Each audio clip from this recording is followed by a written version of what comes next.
In this video, we're going to discuss and review the importance of significant figures. So if you remember from previous classes or your high school, the number of significant digits in a value gives an indication of the accuracy attained when recording a measurement. So significant digits are very important in terms of accuracy when you're recording some kind of measurement. The number of significant figures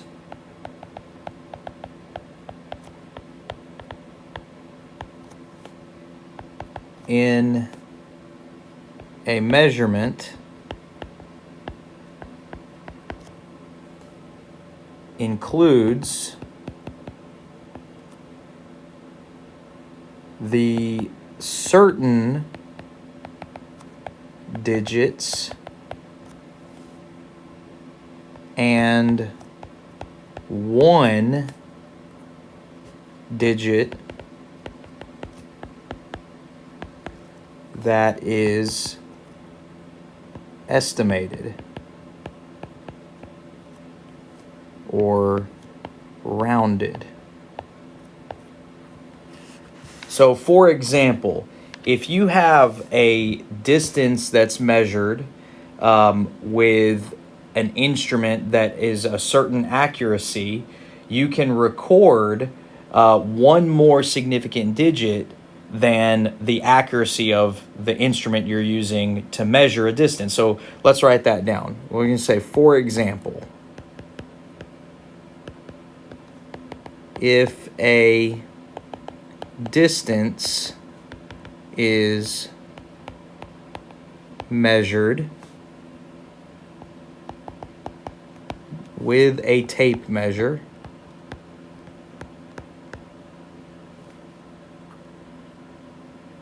with the smallest gradation being 0.01 feet and is recorded as 73.52 feet,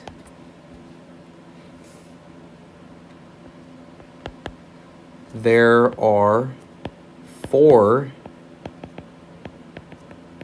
significant digits. The first 3 digits are certain and the last is rounded. So for example, we would say these first 3 digits, the 73.5, are the certain digits, but the 2 that's hanging out here is the rounded digit. And we say that that's rounded and it's a little uncertain because our measuring device, our tape measure, only measures to 0.01 feet. So if you're adding an additional digit there, you can add one additional digit and it's still significant, but you need to know that this last one is rounded and it's an estimated value, so it's not as certain as the first 3, okay? Now, here's the issue we run into in math, science, and engineering. If data is recorded with more digits than are actually significant, then false precision is implied. So it's kind of like you're lying. I'll put a little note here in red. Oh, that's orange. Let's make it red.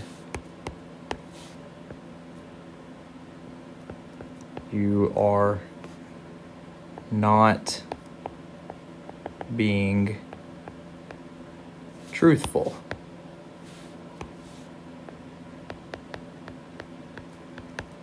Okay, so you're basically lying. So if data is recorded with more significant digits than are actually significant, then you're giving a false sense of precision or accuracy. So you're not being truthful. So you need to record measured values to the appropriate number of significant digits. And we'll talk more about this as we move.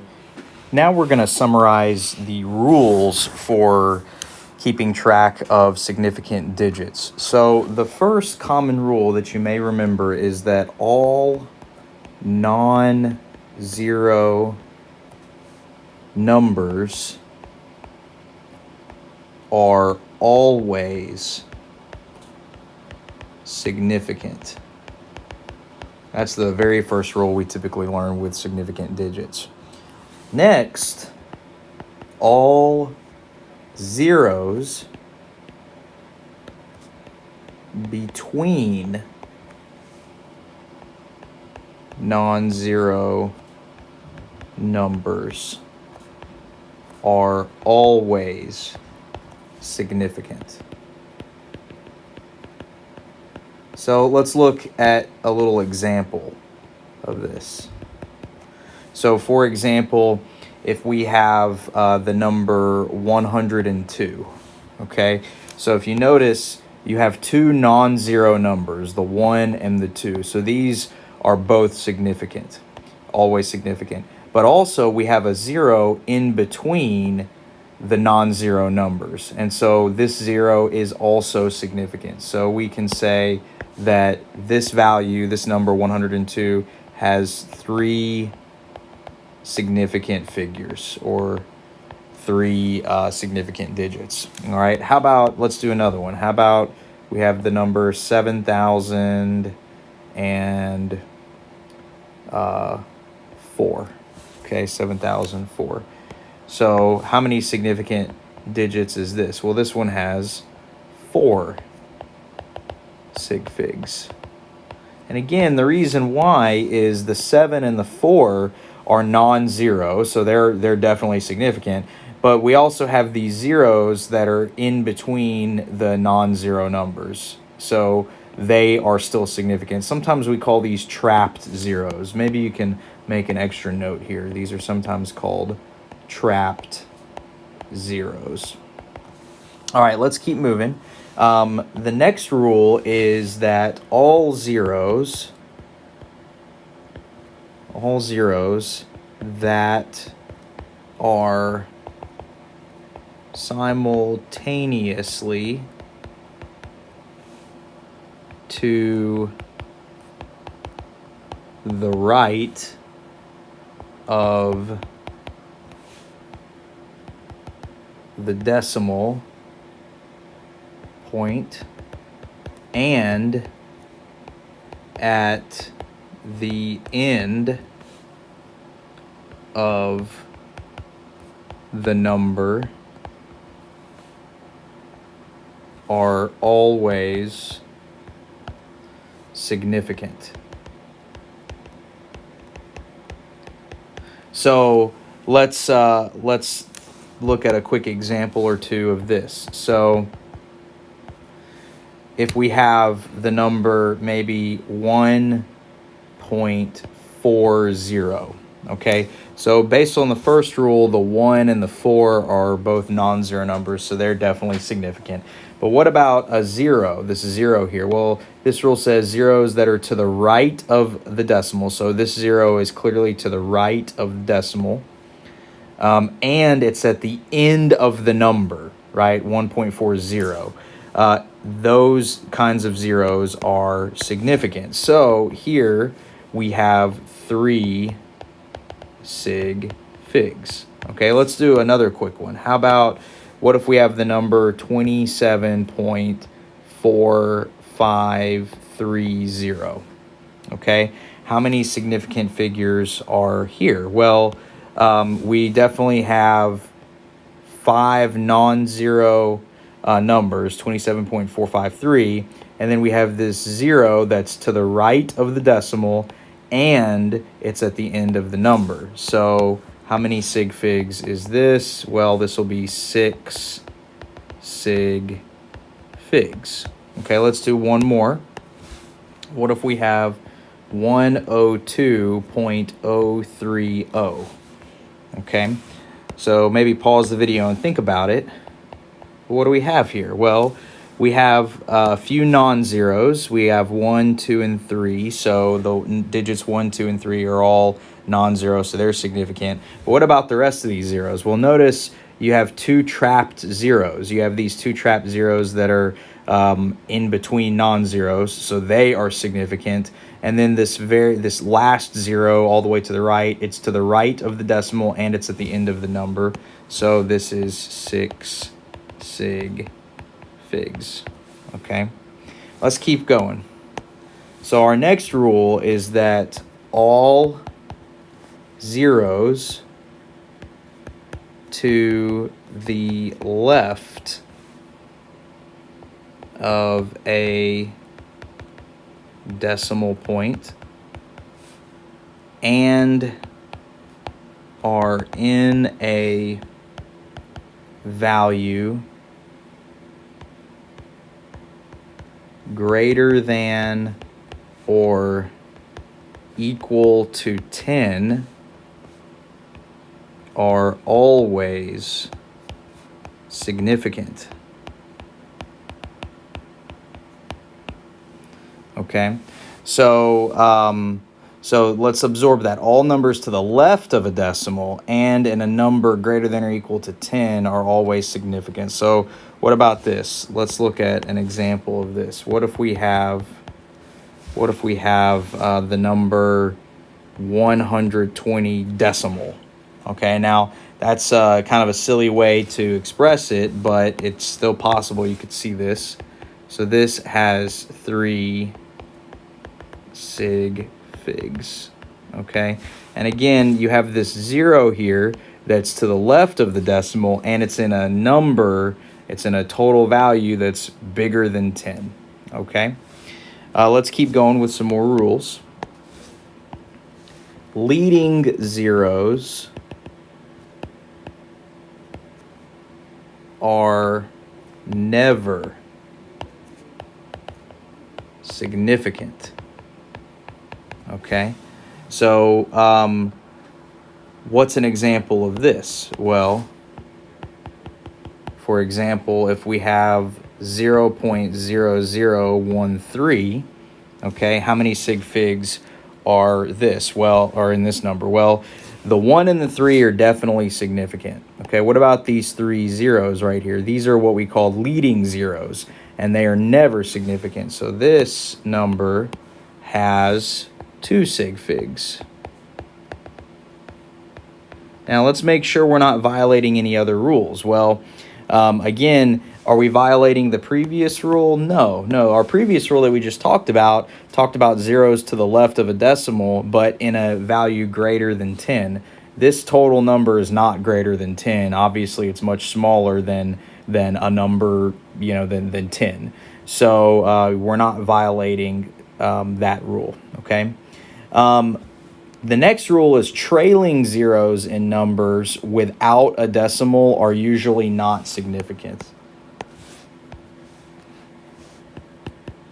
So trailing zeros in values without a decimal are usually not significant. All right, So for example, if you have the value 1,340, notice that there are no decimals here. And so this is what we call a trailing zero in a number without a decimal. So this would have 3 sig figs. Okay. Now our last little point here that we want to point out is that it is best to write values in scientific notation.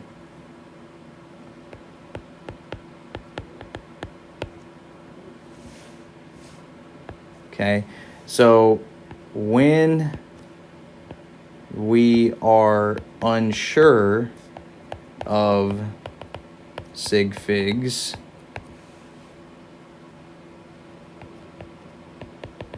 scientific notation will enable us to eliminate unnecessary zeros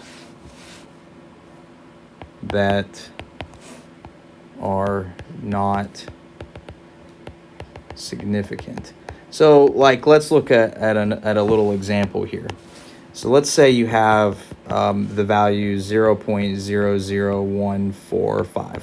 Okay, now we know from our previous rules there are 3 sig figs and that these 3 leading zeros are not significant. But let's say you're unsure about that. You can write this as 1.45 times 10 to the what? Well, you can move the decimal 1 to 3 places. So that would be times 10 to the negative 3, okay? And see, by doing that, we have been able, we are enabled ourselves to eliminate the unnecessary zeros that are floating out in front here. And so we can just see what's left in terms of the significant digits. So this has 3 sig figs. Okay, let's do another little example. What if we have 72,050? Okay, 72,050. So how many sig figs is this? Notice there's no decimal here. Okay, so what is there, 3, 4, or 5 sig figs? Well, the 7, the 2, and the 5 are definitely significant. This is a trapped zero. That one's significant. But this is a trailing zero without a decimal.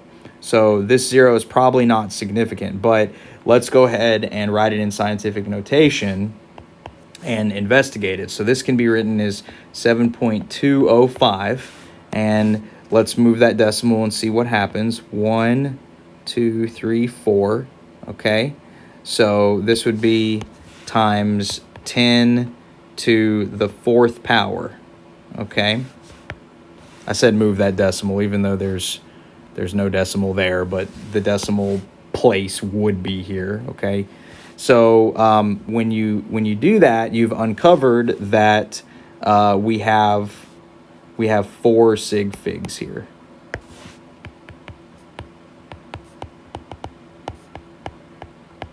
Okay, and again we have 4 sig figs because of these values that are left right here. It's not because there's a 4 in this exponent, but it's because you have 4 enacted values here, including this trapped zero. So that gives us our nice little brief summary involving the rules of accounting for significant digits. Now let's talk about how we account for them regarding mathematical operations. So let's first talk about multiplication and division with sig figs. Again, this should be generally a review. So when multiplying and dividing the number of sig figs in the answer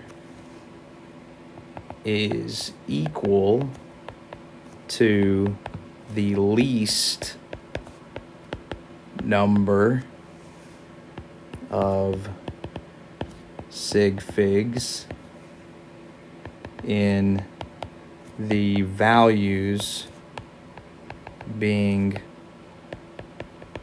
multiplied or divided. Now here's where we have to be very careful.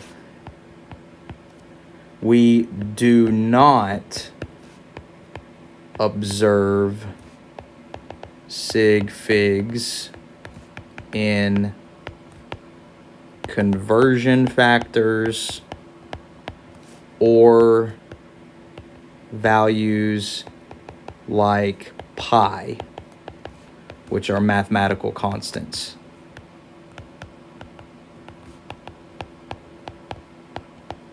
Okay, so what I mean by that is you're only going to utilize the number of sig figs in measured values, not in the conversion factors or mathematical constants like pi. Okay, so for example, let's look at a little example. Okay, if I say convert 1,250.3 inches to feet, then how do we convert this to feet? So we say 1,250.3 inches times 1 foot over 12 inches, and we see the inches cancel.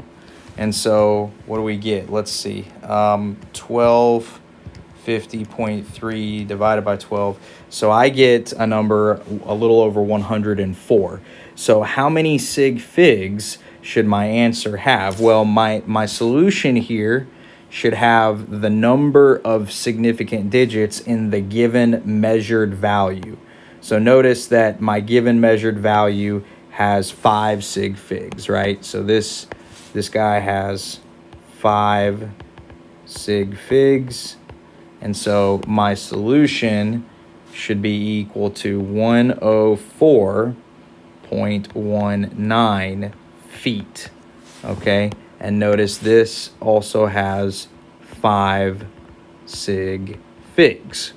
Okay, so we are not utilizing the sig figs in the conversion factor of 12 because this 12 is not a measured value, it is a conversion factor. So again, emphasize this. You use the number of sig figs in the least number of sig figs in the values being multiplied or divided, but not including conversion factors. Okay.